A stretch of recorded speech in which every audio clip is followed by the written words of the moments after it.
Olá, queridos irmãos e irmãs da Igreja Metodista do Monte Alegre. Graça e paz. Sejam todos muito bem-vindos à Escola Dominical. No dia de hoje, amados, nós continuaremos estudando sobre a doutrina do Espírito Santo. Sim, tem sido muito agradável podermos estudar um pouco mais sobre a doutrina do Espírito Santo e com isso crescermos na nossa fé.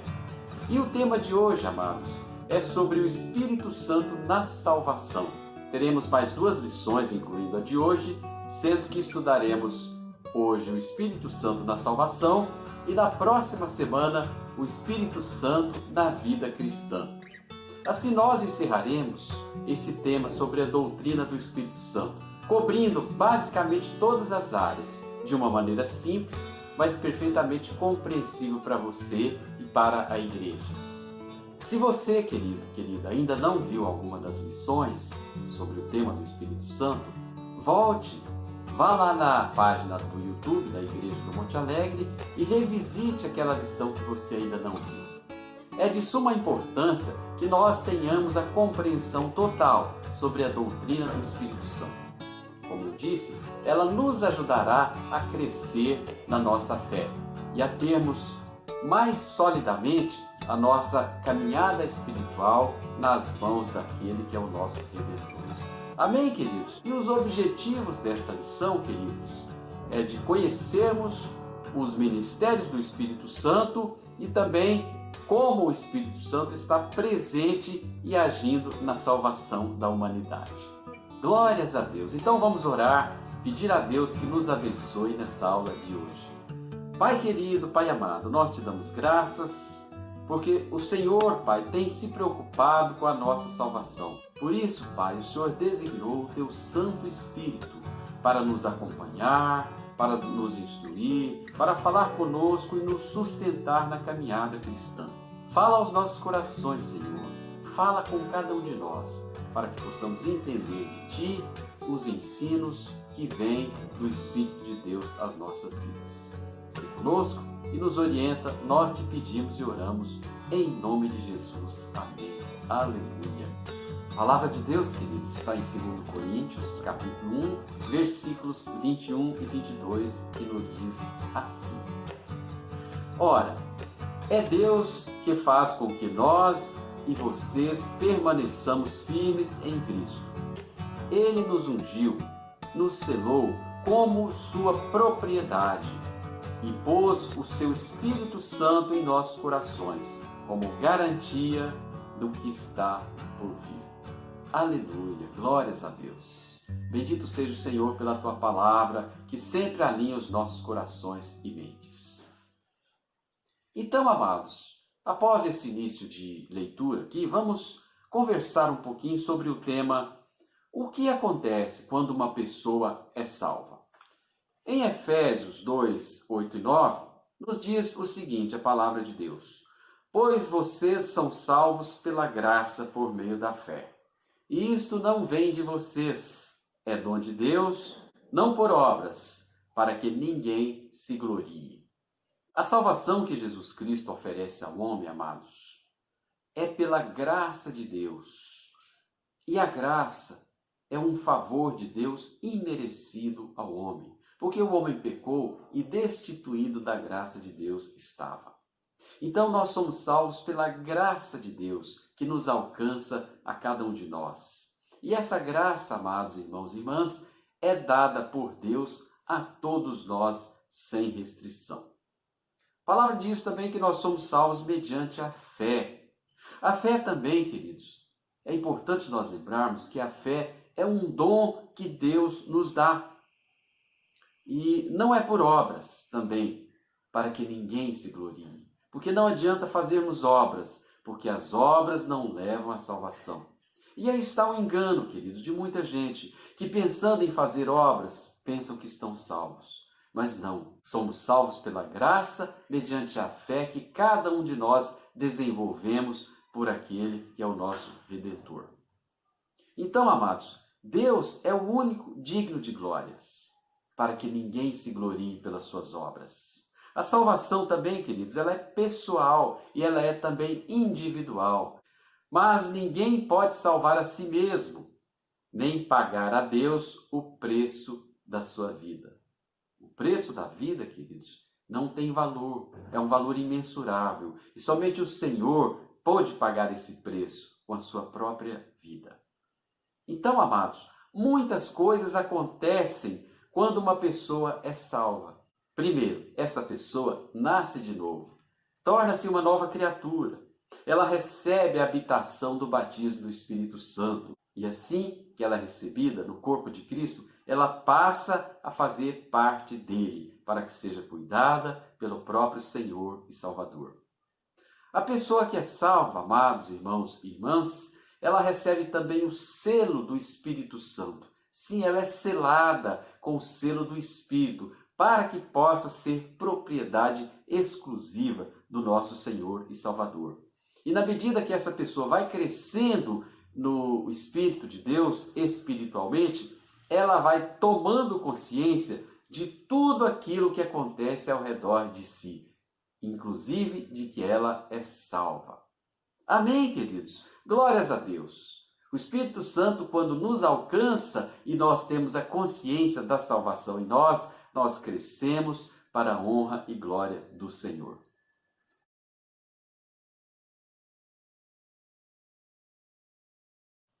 Então, amados, agora nós podemos perguntar: quais são os sinais visíveis da salvação?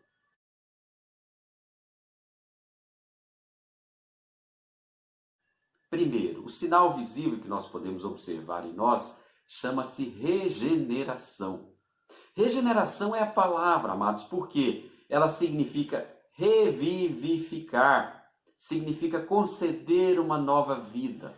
Como, por exemplo, o médico dos médicos restaurou, regenerou a sua alma. Que maravilhoso que é, né? Significa também restaurar, organizar novamente, reconstruir.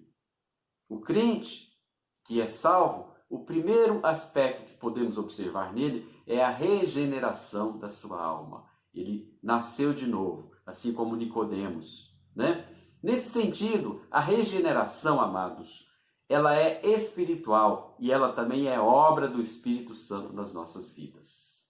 Em Lucas 15, 24, nós temos a palavra de Deus que diz o seguinte: porquanto este meu filho estava morto e voltou à vida, e também ele estava perdido e foi achado. O filho pródigo, que se perdeu, mas quando ele foi achado, ele se arrependeu e voltou para o Pai Celestial, ele foi vivificado, foi regenerado a sua vida. Maravilhoso, não é? Na carta de Paulo a Tito, capítulo 3, versículo 5, nos diz o seguinte: não foi por causa de atos de justiça por nós praticados, mas devido à sua misericórdia, ele nos salvou pelo lavar regenerador e renovador do Espírito Santo. Aleluia!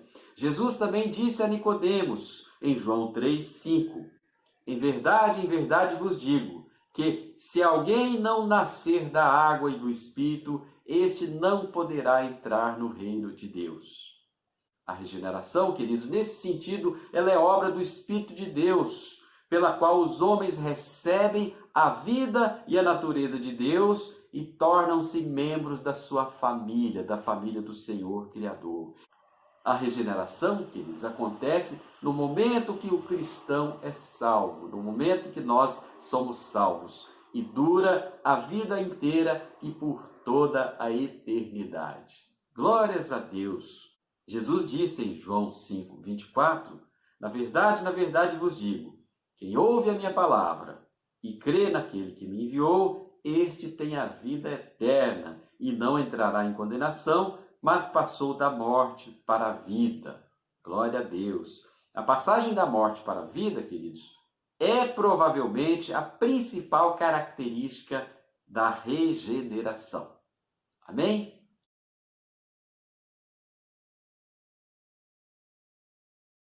O segundo ponto que comprova a atuação do Espírito Santo na nossa salvação, queridos, está na habitação do Espírito em nós, do Espírito Santo em nós. Vejamos aqui como isso acontece, qual foi o histórico desse assunto. A Bíblia nos ensina que Desde a criação do homem, um dos propósitos de Deus foi habitar com o homem, caminhar com ele, né? Ter comunhão com o homem. A Bíblia nos ensina também que no Jardim do Éden, Deus caminhava com Adão, conversava com ele, tinha comunhão com ele ali todos os dias. Porém, após a queda, que foi a entrada do pecado no mundo, Deus passou a falar com vários homens, né? E apreciava a comunhão que ele tinha com esses homens. E a partir dali, quando os homens, a história foi caminhando, caminhando, e os homens se distanciando da presença de Deus. E quando os homens deixaram de viver para Deus e passaram a viver para eles, após o dilúvio, Deus mantinha uma relação única com aqueles que eram os líderes das famílias, os líderes patriarcais como nós conhecemos, como foi o caso de alguns, como primeiro Noé, depois do dilúvio, e depois, mais adiante, na medida que o tempo passou, como Abraão, Jacó, Isaac, entre outros, vários outros que nós sabemos. Mais tarde, Deus deu a Moisés, no Monte Sinai, o tabernáculo. E o tabernáculo é onde estava a presença de Deus, onde Deus habitava, lugar santo, lugar de habitação do Senhor. Quando o tabernáculo, amados irmãos e irmãs, foi substituído pelo templo, né, o templo de Salomão, Davi, ali habitava a glória de Deus. E os homens, as pessoas que frequentavam o templo, podiam ali louvar e adorar e contemplar a glória de Deus, encontrando com Deus ali no templo. Ocorre que durante a vida de Jesus Cristo, quando ele veio, né, o desejo de Deus foi habitar entre os homens. E isso se concretizou quando em João 1,4 ele nos diz: e o Verbo se tornou carne e habitou entre nós, cheio de bondade, vimos a sua glória, a glória do Pai. Aleluia! Glórias a Deus! Hoje, amados, depois da vinda de Cristo e da sua ressurreição, ele deixou para nós quem?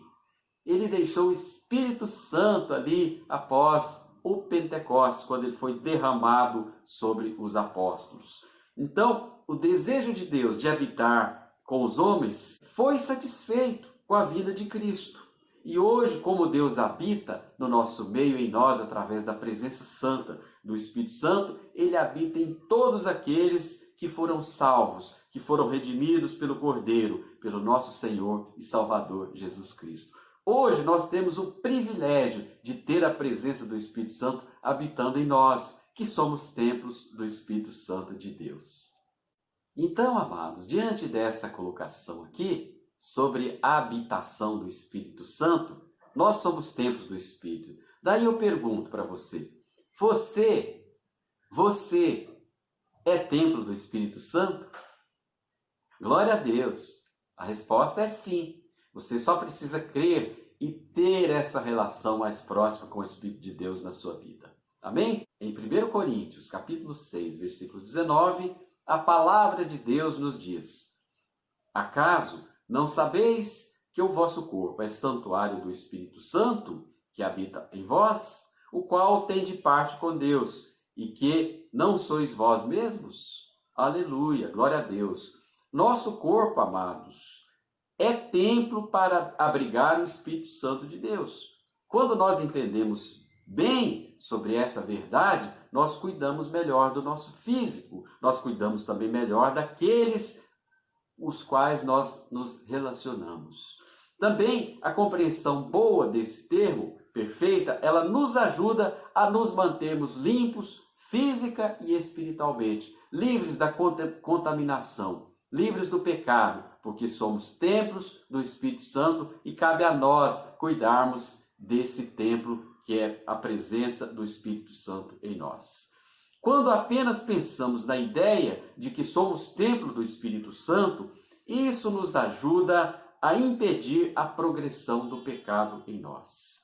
Quando sabemos que o Espírito Santo de Deus habita em nós, nós somos mais cautelosos para vivermos uma vida plena na presença do Senhor Jesus. Amém, queridos? Glória a Deus!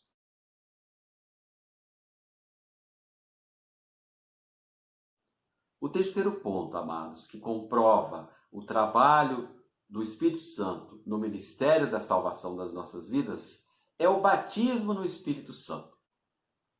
No Evangelho de João, capítulo 1, versículo 33, a palavra de Deus diz que "E eu não o conhecia, mas o que me mandou a batizar com água, esse me disse, sobre aquele que vires descer o Espírito e sobre ele repousar, esse é o que batiza com o Espírito Santo." João Batista, queridos, disse isso ao testemunhar a descida do Espírito Santo sobre a pessoa de Jesus. No dia de Pentecostes, os discípulos tiveram muitas experiências com o Espírito Santo, relacionadas a ele, que incluíram inclusive o batismo do Espírito Santo. Na conversão nossa como cristão, primeiro nós temos o batismo, depois vem a plenitude do Espírito sobre as nossas vidas. Ao ser batizada, a pessoa passa a fazer parte do corpo de Cristo, como diz em 1 Coríntios 12, versículo 13. Pois todos nós fomos batizados em um Espírito, formando um corpo, quer sejam judeus, quer gregos, quer servos, quer livres, e todos temos bebido de um só Espírito, que é o Espírito do Senhor Jesus. Depois do batismo que nós recebemos e já fazemos parte do corpo de Cristo, amados, vem a plenitude do Espírito nas nossas vidas. E a plenitude do Espírito, como diz em Efésios 5, 18b, o seguinte: "Mas enchei-vos do Espírito Santo de Deus." O batismo, então, queridos, é a nossa posição em Cristo Jesus. E a plenitude do Senhor, a plenitude do Espírito Santo, é o seu poder trabalhando em nós através da obra de Deus na vida de cada um de nós.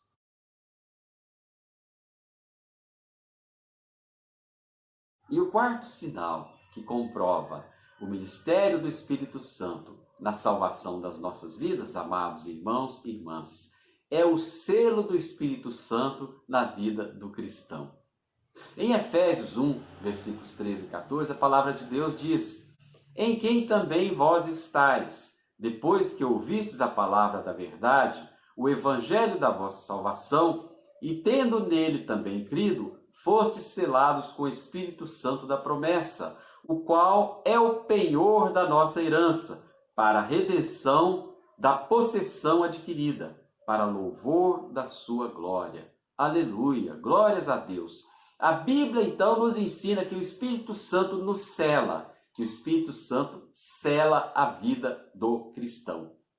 Assim, amados, quando nascemos de novo, nós temos imediatamente a parte da herança de Deus em nossas vidas. Somos herdeiros de tudo, mas tudo mesmo aquilo que Deus separou e que prometeu a cada um de nós. Glórias a Deus, aleluia! Deus nos dá o Espírito Santo como um sinal para que nós possamos nos envolver com o seu compromisso, o compromisso dele de um dia nos dar a todos todas aquelas outras coisas que o Senhor prometeu para cada um de nós. Amém, queridos? Vamos nos lembrar então daquilo que está escrito em Efésios 4:30, que nos diz que "E não entristeçais o Espírito Santo de Deus, no qual estáis selados para o dia da redenção e glória." Amém?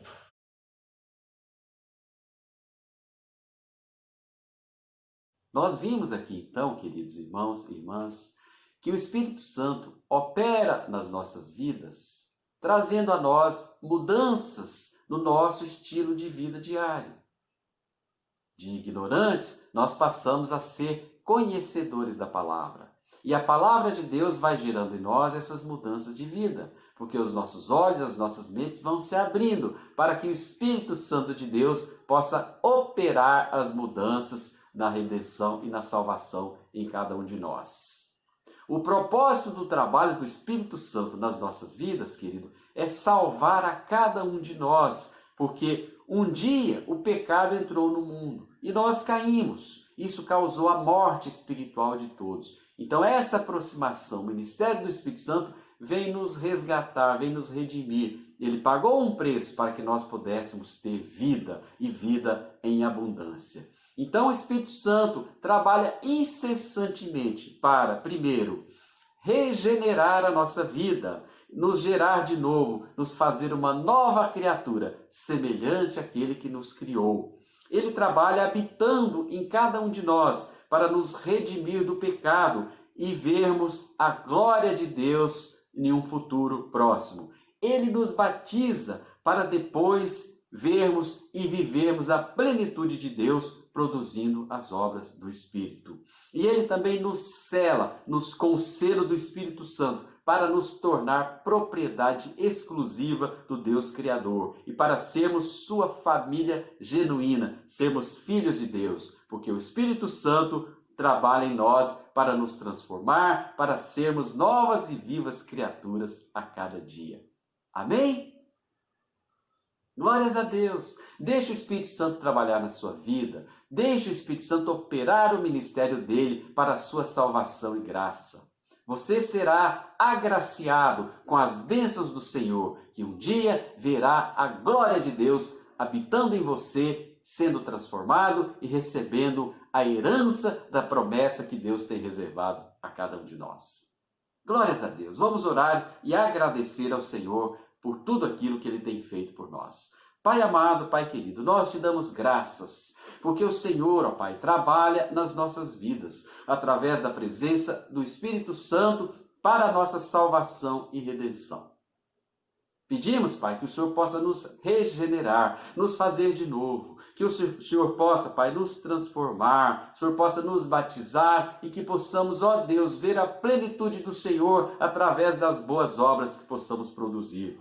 Ajuda-nos, Pai, para que possamos caminhar e crescer no Espírito Santo. E sela-nos, Pai, com o Teu Santo Espírito, a fim de sermos filhos genuínos do Senhor e recebermos, Pai, a promessa daquilo que o Senhor tem reservado para cada um de nós. Bendito seja o Senhor. Nós oramos e agradecemos em nome de Jesus Cristo, Teu Filho amado. Amém. Bendito seja o Senhor. Nós agradecemos grandemente pela sua vida. E reafirmamos, se você não viu algum dos temas sobre o estudo da escola dominical a respeito do tema Espírito Santo, doutrina do Espírito Santo, volte, vá lá, acesse a IMA Online e busque a lição, estude a lição. Deus tem muito a falar com você a respeito desse tema. Nós agradecemos pela sua presença nessa aula e desejamos a você um bom domingo, que você possa participar conosco hoje do culto, que será às 18 horas. Será o nosso culto de Santa Ceia nesse mês de outubro. Amém, amados? Que Deus abençoe, um bom dia, fique na paz do Senhor Jesus. Até mais tarde.